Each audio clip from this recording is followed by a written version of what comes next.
আমরা দেখছি স্বরাষ্ট্র মন্ত্রণালয়, তিনি আইনি ছাত্র, তিনি তার আইন শৃঙ্খলা নিয়ে না কথা বলে তিনি বেশি বেশি আমাদের সংবিধানের সবক দিচ্ছে। এই সংবিধানের সবক এক সময় দিয়েছিল ওবায়দুল কাদের, যাকে সবাই কাউয়া কাদের বলেছে। আমরা স্বরাষ্ট্র মন্ত্রণালয়কে বলতে চাই, আপনি ওবায়দুল কাদেরের সেই চরিত্রটা গ্রহণ করতে চান না। আপনার যে দায়িত্ব দেওয়া হয়েছে আপনি সেই দায়িত্ব পালন করুন। আমরা বলতে চাই, সংবিধানের জননিরাপত্তা নিয়ে কি আইন আছে যে আর কতগুলো মানুষ খুন হলে এইরকম একটি স্বরাষ্ট্র মন্ত্রণালয়ের দায়িত্বপ্রাপ্ত ব্যক্তি অপদস্থ ব্যক্তি হিসাবে নিজেকে সাব্যস্ত করবেন?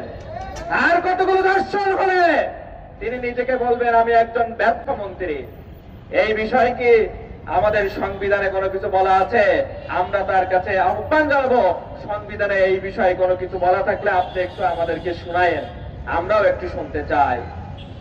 আপনি সংবিধানের দোহাই দিয়ে জুলাই সনদকে বাস্তবায়নের মধ্যে আপনি বা আপনারা যে বাধা সৃষ্টি করছেন, আপনাদের মনে রাখা দরকার এদেশের প্রায় 70% জনগণ তারা গণভোট দিয়ে এটাই প্রমাণ করেছে এদেশের মানুষে এদেশের মাটিতেই জুলাই বাস্তবায়ন হবে ইনশাআল্লাহ।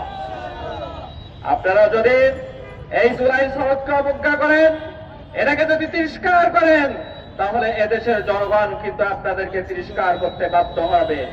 আপনারা সেই পরিস্থিতি গ্রহণ করেন যে আপনাদেরকে তিরস্কার করলে আপনারা কে কোন সাইড দিয়ে কোথায় পালাবেন, তা না হলে আপনাদের জন্য বড় অসুবিধা হয়ে দাঁড়াবে। সুতরাং আমরা বলতে চাই যে এই সকল অনিয়ম, দুর্নীতি, খুন খারাপি এই স্বাধীনতার 55 বছর পরে এদেশের মানুষ আর দেখতে চায় না। এদেশের মানুষ দেখতে চায় একটি সুখী সমৃদ্ধশালী বাংলাদেশ। এদেশের মানুষ দেখতে চায় একটি উন্নতশীল বাংলাদেশ।